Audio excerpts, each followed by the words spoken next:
को कौन कौन से पहलू क्या करते हैं आपकी शिक्षा को प्रभावित करते हैं, जिसमें आपके स्कूल का इन्वायरमेंट आ गया, जिसमें आपका फैमिली का इन्वायरमेंट आ गया, आपका नेबरहुड आ गया, और क्या मैम क्या था। वॉइस क्लियर नहीं है आपकी। वॉइस क्लियर क्यों नहीं है बेटा? आज पता नहीं, पहले वाली क्लास भी ऐसे ही बोल रही थी मैम वॉइस क्लियर नहीं है आपकी। यहाँ से तो ऑन है मैम मेरा। ब्रेक हो रही है मेरे हिसाब। मैम नहीं हो सकता है, वाईफाई कनेक्शन में कोई इशू होगा तो ना। नहीं नहीं, आज यहाँ पे वाईफाई तो सुबह से चल ही नहीं रहा ना। आज मेरा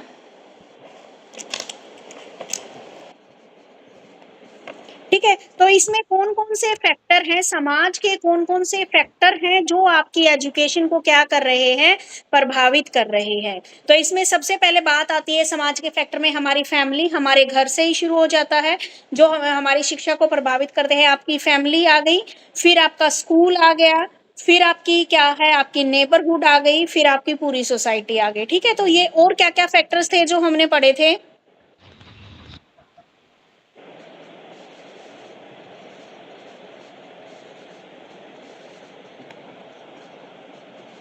ये सारे टॉपिक आप कर चुके हो। Yes ma'am. अरे बता तो दो फिर, फैमिली कैसे इफेक्ट करती है आपकी एजुकेशन को? As a socially contrived system influenced by different factor. ठीक है, आपकी जो है, हमारी जो सोशल इन्फ्लुएंस है, यानी कि जैसे हमारे इमोशन हो गए, हमारे ओपिनियन हो गए, हमारा बिहेवियर हो गया, ये सारी चीजें क्या कर रही है, हमारे एजुकेशन को क्या कर रही है, इफेक्ट कर रही है। ठीक है, तो सोशल इन्फ्लुएंस एक मैनी फॉर्म्स हैं, जिसमें आप देखते हो कन्फर्मिटी, सोशलाइजेशन, पीयर प्रेशर, आपका ओबीडेंस, लीडरशिप और मार्केटिंग, ये सारी चीजें क्या कर रही हैं, आपकी इसको इफेक्ट कर रही है। ठीक है, तो factor affecting education in 21 century, तो कौन कौन से फैक्टर हैं जो सोशल यानी कि समाज के, ऐसे कौन कौन से फैक्टर हैं जो आपके उसको क्या कर रहे हैं, प्रभावित कर रहे हैं एजुकेशन को। तो सबसे पहले देखते हैं, इसमें बताया रखा है इन्होंने, population diversity, globalisation, technology, religious and spiritual variables. ठीक है, सोशल फैक्टर में आ गए आपके वही फैमिली, नेबर, ये सारी चीजें, आपका कल्चर, आपका स्कूल। ठीक है, ये आपको क्या कर रहे हैं, इफेक्ट कर रहे हैं। तो सबसे पहले बात करते हैं पॉपुलेशन डाइवर्सिटी की। जैसे रैपिडली हमारी एक्सपेंड हो रही है कंट्री की पॉपुलेशन, तो जो हमारा डेमोग्राफिक एरिया है, जैसे क्या है, changing demographic with affect our education, तो जैसे जैसे डेमोग्राफिक चेंजेज आ रहे हैं, वैसे वैसे हमारी क्या है, एजुकेशन के ऊपर भी इफेक्ट पड़ रहा है। दूसरा बताया इन्होंने ग्लोबलाइजेशन, यानी कि ग्लोबली जो इशू है वो भी हमारे स्कूल के, हमारे कंट्रीज के जितने भी स्कूल्स हैं उनको क्या कर रहे हैं, इफेक्ट कर रहे हैं, एजुकेशन को इफेक्ट कर रहे हैं। लगातार देखा जाए तो 2 दशकों से Indian culture life has been influenced through connection of world wide product, यानी कि देखा जाए तो पिछले 2 दशकों से जो इंडियन कल्चर जो लाइफ है वो क्या है हमारी, जैसे जैसे हम क्या है वर्ल्ड से कनेक्ट हो रहे हैं, हमारी लाइफ पर भी उसका प्रभाव पड़ता जा रहा है। जैसे आपका क्या है, शिफ्टिंग जॉब जॉब शिफ्ट कर रहे हैं, लोगों की जो वैल्यूज हैं, जो बिलीव्स हैं, वो भी क्या हो रहे हैं, चेंज हो रहे हैं, लाइफस्टाइल चेंज हो रहा है। ठीक है, और बच्चे की क्या है, इसी के कारण बच्चे की जो पढ़ाई के ऊपर, जो एजुकेशन के ऊपर, वो भी हमारा क्या हो रहा है, इफेक्ट पड़ रहा है। ठीक है, आगे है टेक्नोलॉजी, टेक्नोलॉजी का भी इफेक्ट पड़ रहा है। पहले बच्चे पुस्तकों से पढ़ते थे, आज बच्चे क्या चैट जीपीटी से पढ़ रहे हैं, बच्चे स्मार्टफोन से पढ़ रहे हैं, बच्चे टैब से पढ़ रहे हैं। ठीक है, टीवी में भी अब बहुत सारा, पहले क्या होता था स्कूल से पढ़ते थे, अब ई पाठशाला, आपके ई लर्निंग, ई कॉमर्स, ये सारी चीजें क्या है अब डेवलप हो गई है। उसके बाद कुछ रिलीजियस एंड स्पिरिचुअल वेरिएबल्स होते हैं, जैसे लोकल कम्युनिटीज में होते हैं हमारे बहुत सारे रिलीजियस और स्पिरिचुअल वैल्यूज होती हैं, जिसके कारण जिनका इफेक्ट क्या है हमारी एजुकेशन के ऊपर पड़ता है। ठीक है, इसमें most teacher rely studying about different religions practice can be beneficial and beneficial project that will enhance A multicultural classroom. जैसे टीचर क्या करते हैं, हम बहुत सारे जब टीचर पढ़ाता है तो वहाँ पर अलग अलग धर्मों के बच्चे वहाँ पर बैठे हैं, अलग अलग कल्चर के बच्चे स्कूल के अंदर हैं। तो जो एलिमेंट्री स्कूल से religious dogma must remain outside my any curriculum. तो इन्होंने बोला कि जो रिलीजियन है उसको हमें क्या करना चाहिए, अपने कैरिकुलम से अलग रखना चाहिए, हमें ये भेदभाव नहीं करना है। ठीक है, तो रिलीजियन और स्पिरिचुअल जो वैल्यू है वो क्या कर रही है, एक प्रेशर बना देती हैं, आपका स्पेशल इंटरेस्ट उस ग्रुप की तरफ हो जाता है। ठीक है, तो जब आपका क्या है, एक स्पेशल इंटरेस्ट उस ग्रुप की तरफ हो जाता है तो क्या हो जाता है, कंट्रोवर्सी स्टार्ट हो जाती है, जिससे आपकी एजुकेशन इफेक्ट करती है। ठीक है, मुस्कान, स्वाति, लोकेश, शुभी, सुमन, उमा, रंजन, विपुल, शिल्पी, ज्योति, रोशन, कनिका, उमा, वानी, हलीमा। क्या नाम है बेटा ये तो आपका? बहुत सारे हैं। हलीमा, क्या नाम है ये? यही नाम है जिस नाम से ऐड कर रखा है?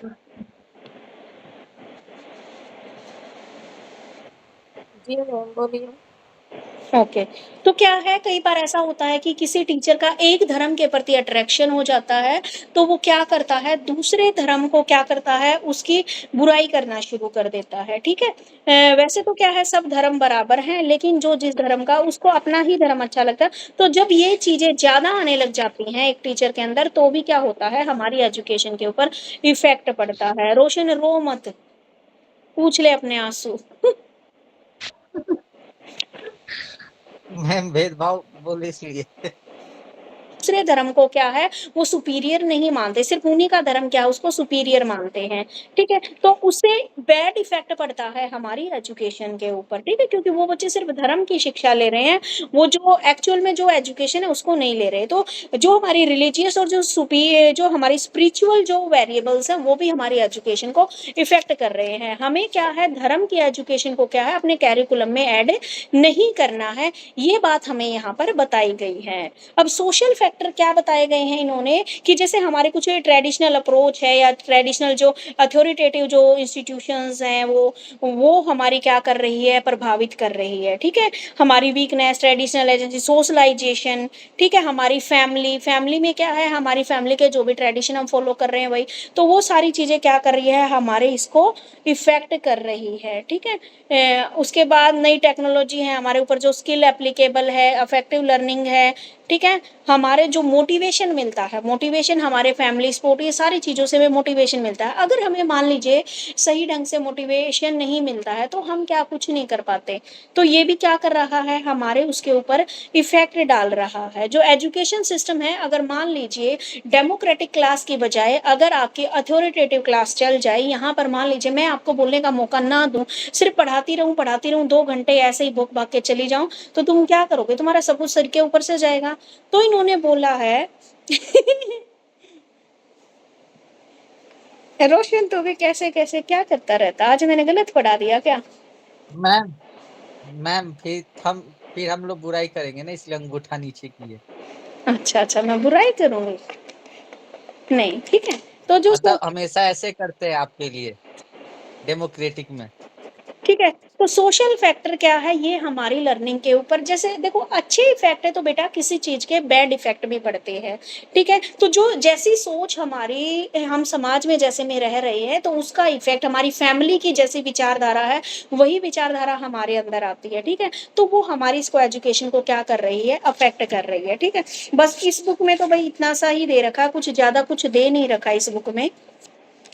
मैम माइग्रेशन माइग्रेशन होगा जिसमें इमिग्रेशन और इमिग्रेशन होता है हाँ बिल्कुल सही बोल रहे हो, मान लीजिए विदिन अब जैसे इंग्लिश विदिन का द भी बड़ा टेरिटरी, इफेक्ट आउटसाइड पड़ता द है। टेरिटरी। जैसे ये बता रहा है रोशन माइग्रेशन का, जैसे हम एक स्थान पे रह रहे हैं फिर छोड़ के चले जाते हैं, ये बड़ा मैंने देखा है। जो जैसे बिहार के लोग यहाँ पे आ रहे हैं, वो 1 साल यहाँ पे काम कर रहे हैं, फिर वो दूसरे साल कहीं पे जाके काम कर रहे हैं, तो इससे उनके बच्चे की एजुकेशन पे बड़ा इफेक्ट पड़ा है। जैसे जो बच्चे बिहार से आए वहां पे वो 7th में थे, और यहाँ आके उनको 5th क्लास में लिया जा रहा है, पीछे लिया जा रहा है।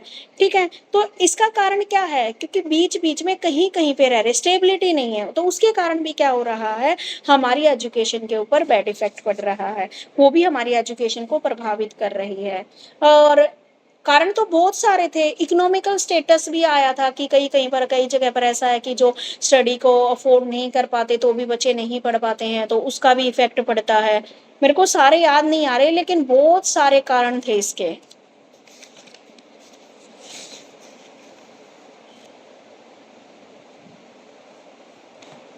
मैम इसमें लैंगिक भेदभाव भी होगा क्या?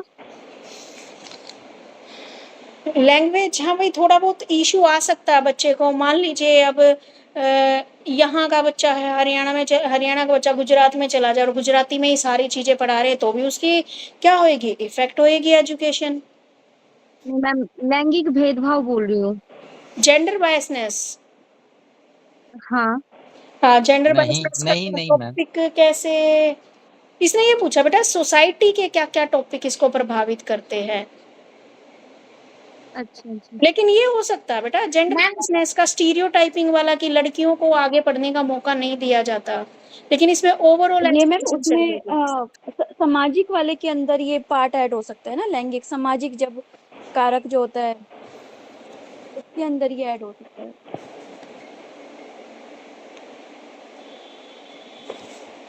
उसके बाद है अगला, इंटरडिसिप्लिनरी नेचर ऑफ मैम ये किस में एजुकेशन। आएगा?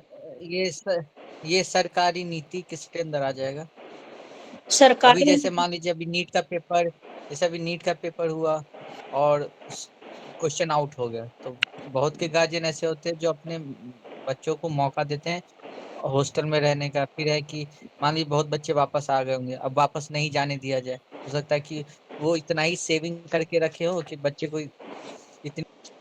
जोड़ के पढ़ते हो, 8% बैटरी रह गई है मेरी, अगर कभी भी मैं क्लास से आउट हो जाऊं तो समझना मेरा फोन स्विच ऑफ हो गया।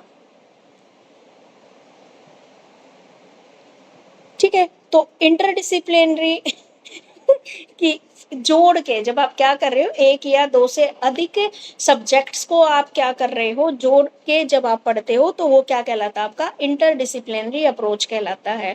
ठीक है, तो इसमें आपको रिलेशन बताना है। ठीक है, इससे क्या होता है भाई, आप क्यों एक से दूसरे सब्जेक्ट को जोड़ के एक साथ क्यों पढ़ रहे हो, इससे क्या फायदा होएगा? इससे आपको क्या है, एक तो क्रिएटिविटी आपके अंदर आएगी।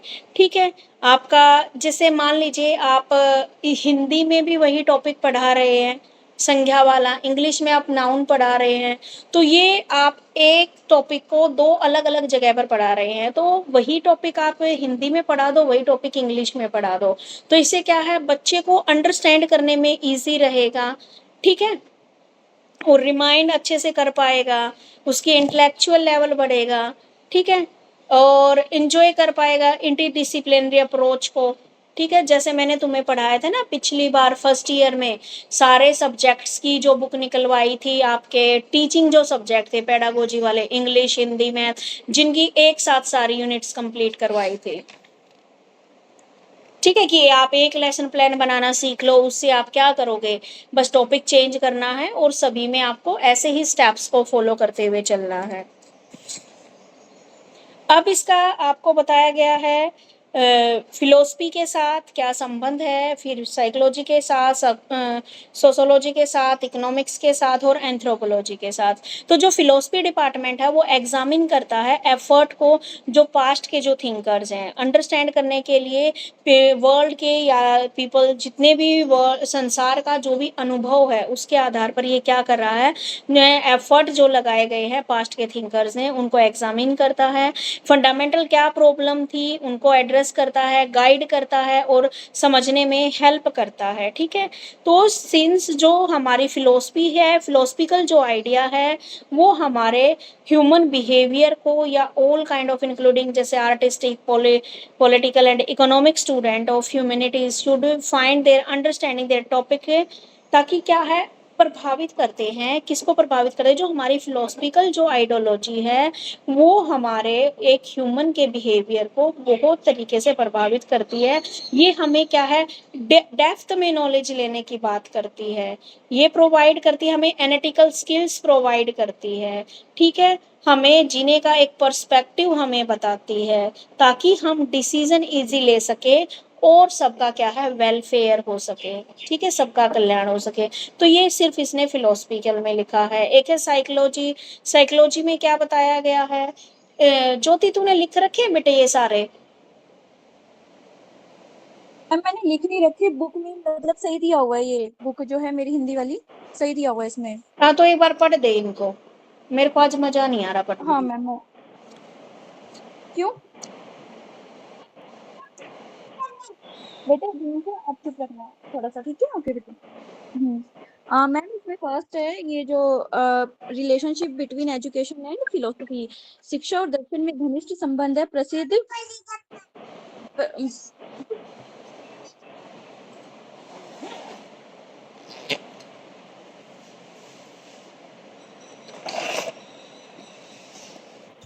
चुप क्यों हो गई मैम? अरे वो उसकी बेटी परेशान कर